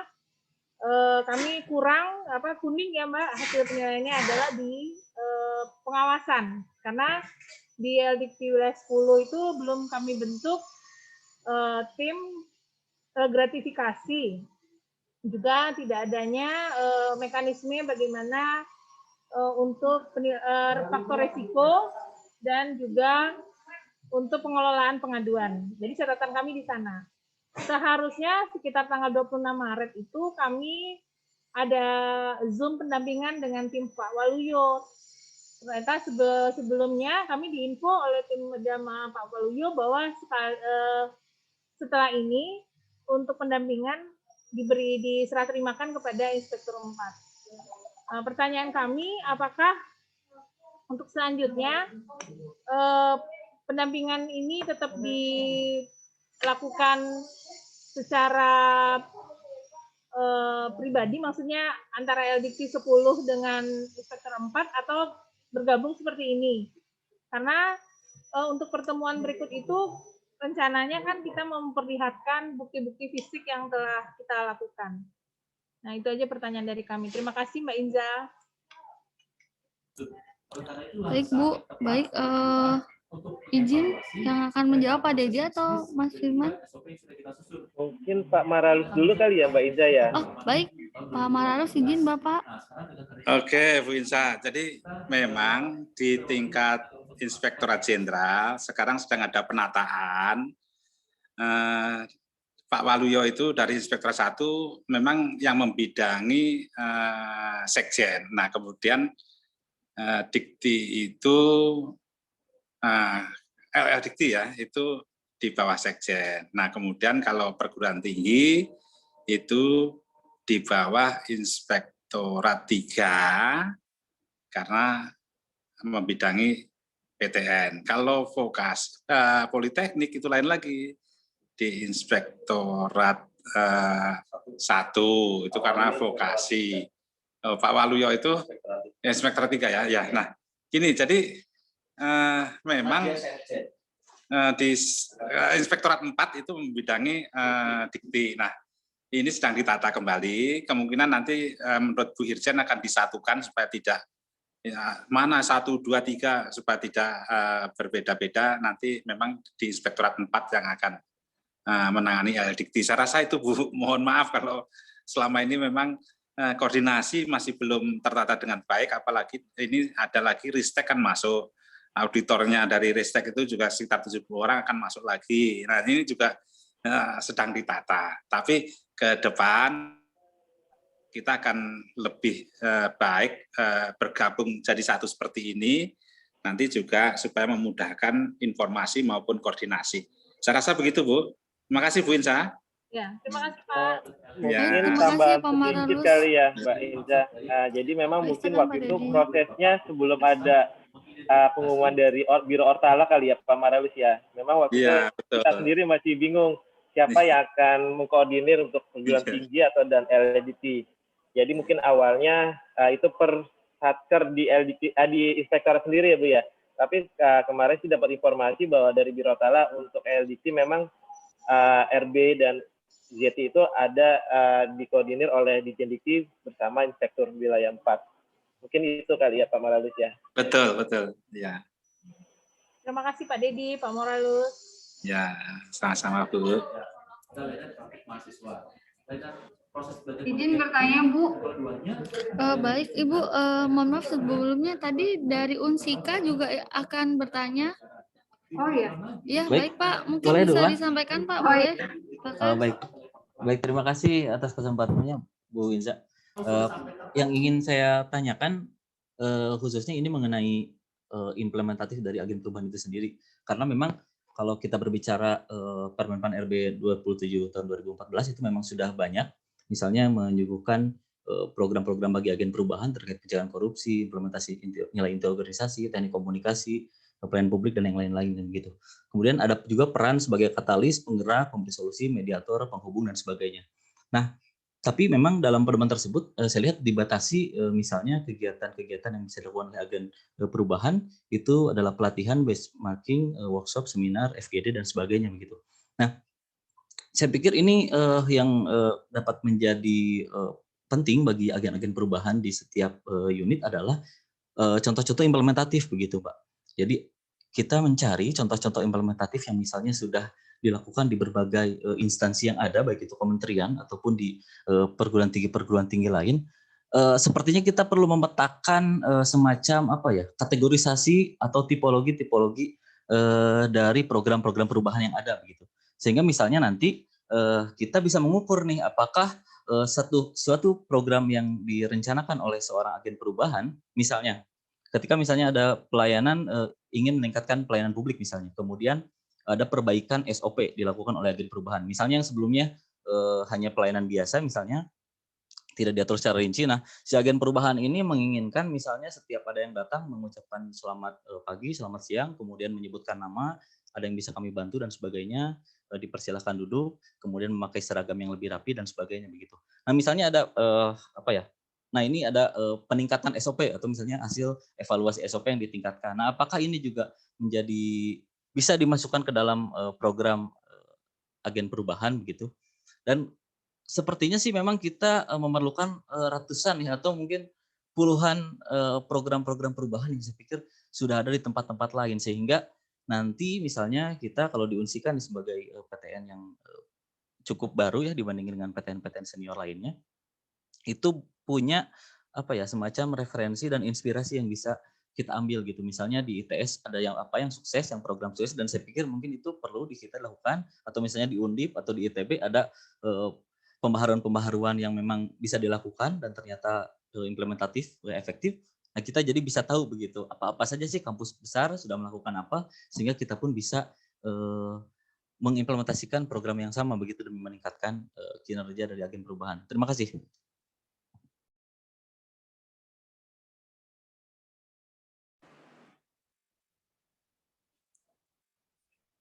Ya, langsung aja Bu Insa ya, saya jawab ya. Baik Pak Maralus, silakan Pak. Ya, ini bagus sekali Pak Arifin, Pak Zainal Arifin. Ini memang begitu bahwa pedoman kita tentang apa saja yang dilakukan oleh agen perubahan itu bisa kita elaborasi lebih lanjut. Jadi rencana aksi yang akan dilakukan itu bisa berkembang, tadi bisa puluhan, bisa ratusan, apapun yang sifatnya inovatif. Dan itu bisa dilakukan dalam kegiatan-kegiatan nyata, bahwa webinar, pelatihan, sosialisasi itu adalah sarananya. Nanti setelah kegiatan itu berjalan, disosialisasikan seperti itu. Sehingga apapun bentuk kegiatan itu, sepanjang itu merupakan suatu perubahan ke arah yang positif, itu silahkan dirumuskan. Disesuaikan dengan kondisi masing-masing, dengan ketersediaan sumber daya yang ada. Nah, ketika nanti Unsika melakukan itu lebih banyak inovasi, itu akan menjadi credit point, akan menjadi penilaian yang positif sehingga mendongkrak kinerja kita dan pada akhirnya akan memperoleh predikat JTWPK. Jadi itu silakan Pak Arifin untuk merumuskan apa saja dan itu nanti silakan diimplementasikan dan itu silahkan disosialisasikan melalui media apapun, kemudian silahkan didokumentasikan. Nah, didokumentasikan semua kegiatan itu, dimonitor, dievaluasi, dan dikembangkan lebih lanjut. Saya rasa begitu. Terima kasih, Vinsa. Terima kasih, Pak Arifin. Baik, terima kasih, Pak. Berarti meskipun misalnya begini Pak, sedikit, ya. Meskipun menurut subjektif kita misalnya, oh ini perubahannya nih cukup berarti, tapi sebetulnya menurut orang lain kurang begitu. Tapi tidak masalah ya Pak, yang penting esensi dari perubahan itu sendiri didokumentasikan, dicatat dan seterusnya Pak. Iya, kan kadang-kadang penilaian itu bisa subjektif. Ketika kita merasa ini bagus, orang lain menganggap itu tidak signifikan, ya kita evaluasi.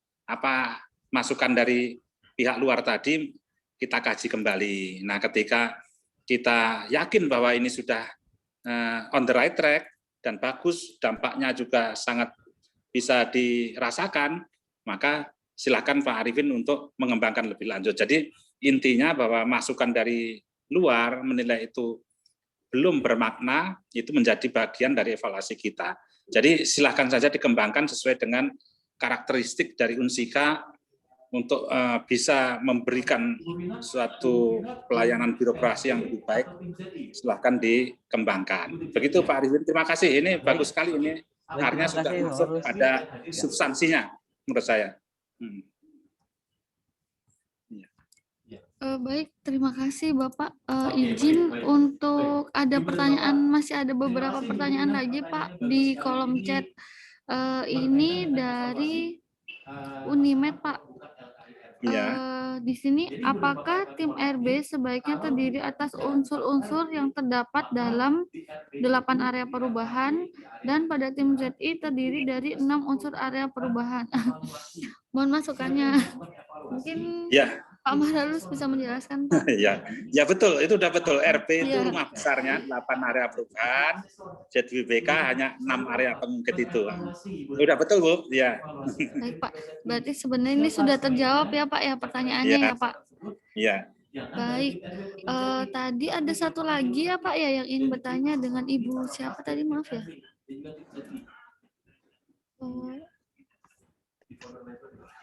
Dari Unsika. Oh ya, boleh Ibu. Bapak, kami bisa menyarankan anggota SPI mungkin masuk ke dalam tim asesor. Silakan Ibu. Nah, tim asesor itu Terima kasih Bu Insa. Mohon izin Pak bertanya, sama kami dari Unsika, hanya saya dari fakultas, kebetulan Pak Arifin, Pak Faisal itu dari rektorat. Gini pertanyaannya Pak, kebetulan di fakultas kami, Fakultas Ekonomi itu akan segera pencanangan zona integritas. Nah, dan selanjutnya akan melantik agen-agen perubahan di lingkup Fakultas Ekonomi yang memang kebetulan alhamdulillah juga sudah di-SK-kan oleh kami. Kemudian pertanyaannya Pak, apakah tadi kan agen-agen perubahan itu mendapatkan tugas yang berbeda-beda setiap orangnya. Nah, apakah laporan-laporan ini hasil kinerja mereka itu perlu juga diinformasikan atau diteruskan kepada tim RB yang ada di universitas gitu Pak? Itu aja pertanyaannya. Iya, oke, langsung saya jawab Bu Evi. Ini memang betul. Sebaiknya apapun yang dilakukan itu dilaporkan, tidak hanya di tingkat fakultas, tetapi tim RB yang di tingkat universitas juga tahu bahwa perkembangan di Fakultas Ekonomi seperti ini, sehingga ketika nanti ada tim penilai masuk ke tingkat RB di rektorat, memang informasi itu sudah nyambung gitu. Nah, bagus Bu, dan itu tolong direkod ya, dicatat semua kegiatan-kegiatan itu dan dimonitor dan dievaluasi. Makasih Bu Evi, udah bagus itu. Terima kasih. Ya, sama-sama. Mohon izin bertanya, Pak. Ya, silakan Ibu. Ya, terima kasih. Assalamualaikum warahmatullahi wabarakatuh. Waalaikumsalam. Saya Siti Saida dari Fakultas Keperawatan USU, Pak Maralus. Sudah Iya, Bu Siti. Zoom ya, Pak. Iya. Tapi belum ada rezeki ya, Pak. Ya, Pak. Pak, kebetulan kita di Fakultas Keperawatan USU kemarin untuk tim MONEP, kita membentuknya itu dari ada yang namanya sistem audit internal dari USU. Nah, yang kami klarifikasi, apakah memang untuk tim MONEP ini ada berapa jumlah anggotanya, atau perlu ada ketua, atau seperti apa susunan tim MONEP-nya? Itu kami kurang jelas, Pak. Itu yang pertama. Terus yang kedua, tadi ada penjelasan dari Pak Maralus bahwasannya MONEP itu dilakukan dari Januari ya Pak ya, kalau nggak salah tadi. Iya. Dari Januari sampai sekarang. Jadi tadi memang udah ada sedikit penjelasan dari Bapak untuk SK, apakah boleh kita mundurkan ke Januari, atau karena kami pengalaman tahun yang lalu itu SK kita itu kita buat pas kegiatan gitu Pak. Apakah memang itu SK-nya kita buat dari Januari? Dan satu lagi Pak, untuk tadi ada boleh MONEP itu yang paling bagus memang setiap bulan, bukan per 3 bulan. Nah, apakah konsekuensinya kalau kita MONEP-nya itu per 3 bulan aja gitu? Karena mungkin kalau per bulan repot gitu. Sebenarnya kami sudah buat per bulan tapi belum by system Pak. Dulu kami masih manual, jadi mungkin kita bilang lebih bagus dengan sistem. Itu saja mungkin Pak. Terima kasih banyak. Lalu ketemu lagi. Assalamualaikum warahmatullahi wabarakatuh. Waalaikumsalam. Terima kasih Bu Siti. Ini pertanyaan yang sangat bagus dan sangat detail. Dan saya yakin semua ini juga perlu dilakukan hal yang sama. Yang pertama tadi tentang siapa yang memonef ini. Bahwa di USU ada SPI-nya atau Satuan Auditor Internal ya di situ. Di tempat lain, tadi Pak Dedi juga menyarankan dibentuk tim khusus asesor. Nah, ini juga boleh.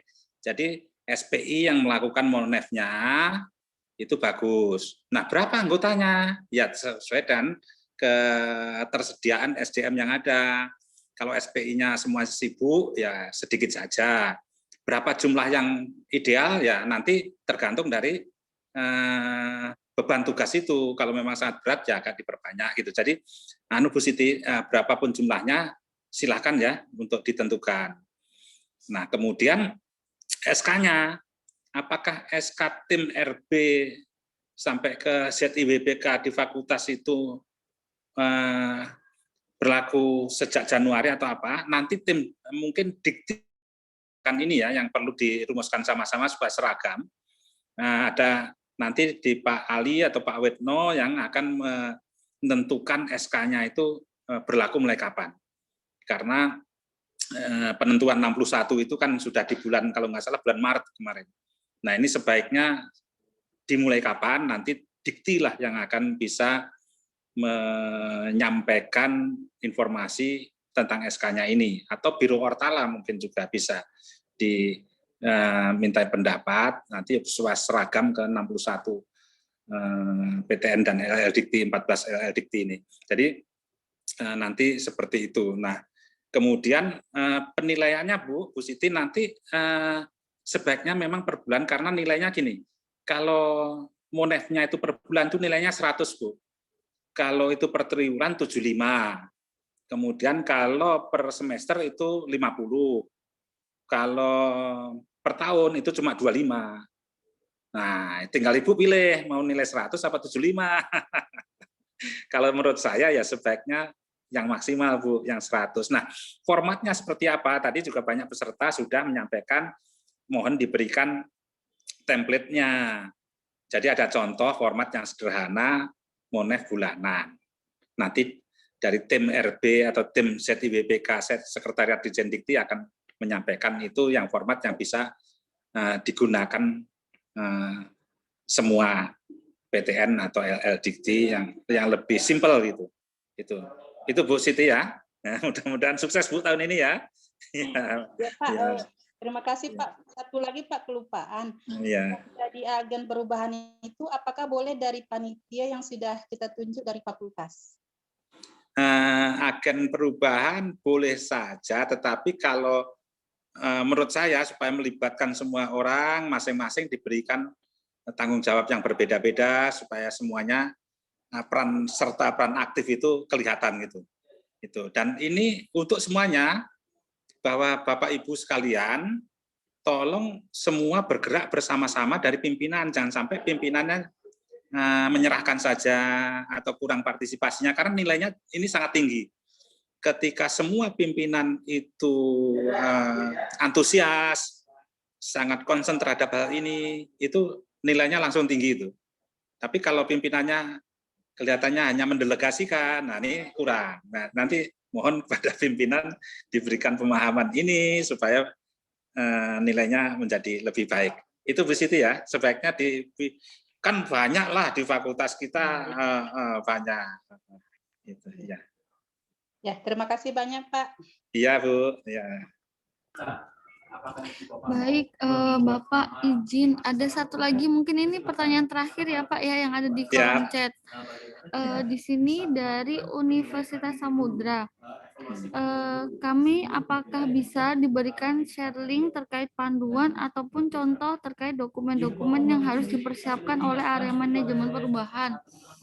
Izin Pak Maralus, mungkin bisa membantu menjawab Pak. Iya, Mbak Insa, nanti dari Dikti biasanya tim kemarin sudah punya semuanya, linknya juga ada. Nanti dari Universitas Samudra Langsa bisa meminta ke Mas Firman maupun Mas Dodi bisa berikan ya, nanti tim kita akan kemarin lengkap sekali.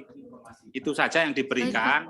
Nah, nanti Mbak Insa bisa menyampaikan ke semuanya, tidak hanya Samudra Langsa, tapi semuanya akan kita berikan. Terima kasih.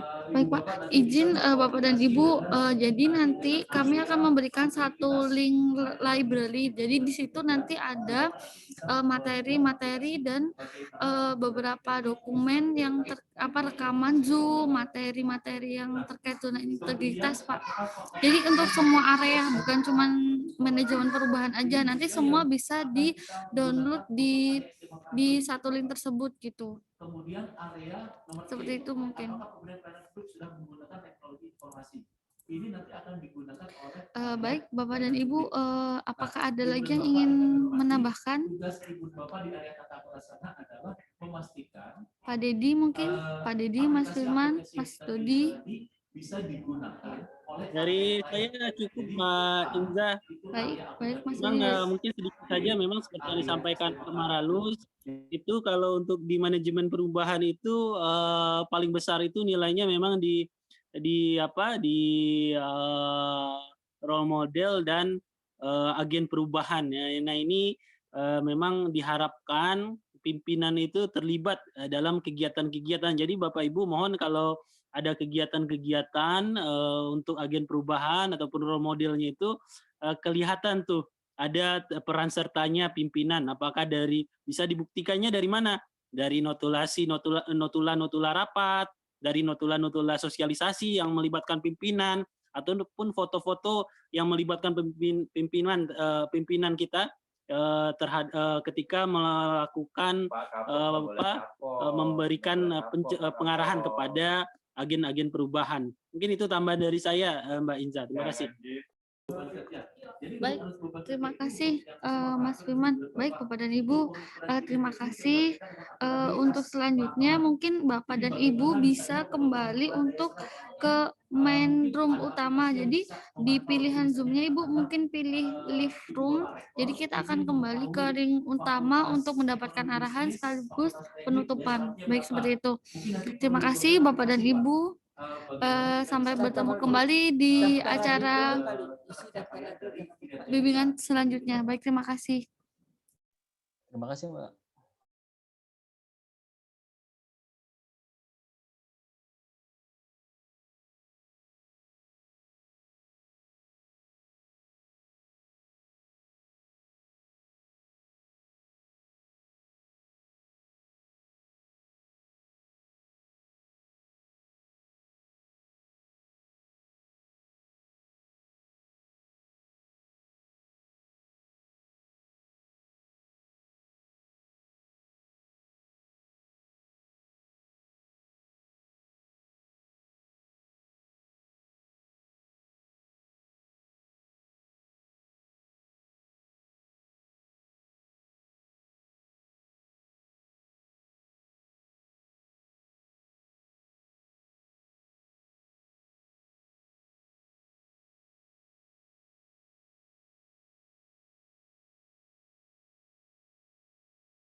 Oke,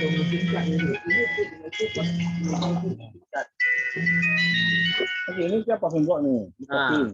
Turun, copy lagi. Itu nggak usah kita pakai ini, texture aja. Texture aja. Jadi begitu pasang copy, pasang papan, atau semen. Atau sebatas ini, Pak. Oh, air yang.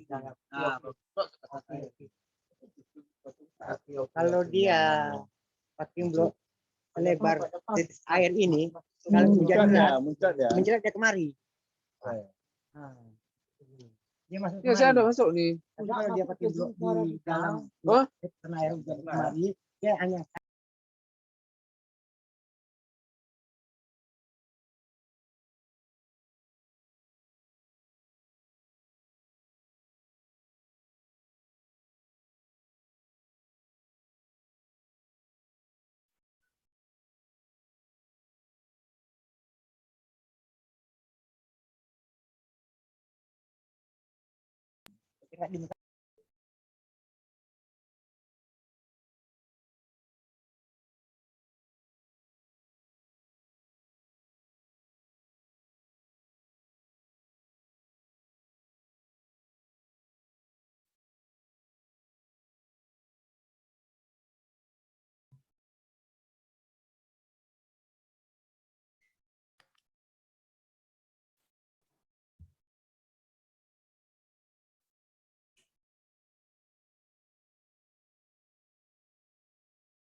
Selamat sore Pak Witno. Selamat sore Pak Ali, Bapak Ibu semua. Ibu dan Bapak mohon izin, kita akan masuki sesi penutupan. Pak Witno izin lapor Pak, ini kita sudah tadi diskusi di 3 room yang berbeda, dan ternyata diskusinya ini sepertinya kurang nih Pak waktunya Pak. Ternyata dari LKI yang sudah kita bahas ini ternyata pertanyaannya ini banyak berkembang Pak. Jadi pemahaman kita untuk LKI ini ternyata memang butuh waktu lagi supaya kita benar-benar paham tentang dokumen apa saja yang perlu kita siapkan. Dan bukan hanya dokumen saja yang perlu kita siapkan, tapi lebih kepada implementasi dari dokumen tersebut, Pak. Dan tadi saran dari teman-teman PTN juga LLDT agar dibuat kegiatan lanjutan, Pak, untuk pembahasan LKI ini, Bapak. Nah, selanjutnya kami mohon perkenan Bapak Suitno, Ketua Tim Zona Integritas Setia Dikti, untuk memberi arahan kepada kami sekaligus secara resmi untuk kegiatan ini. Demikian bisa kami laporkan, Pak. Terima kasih.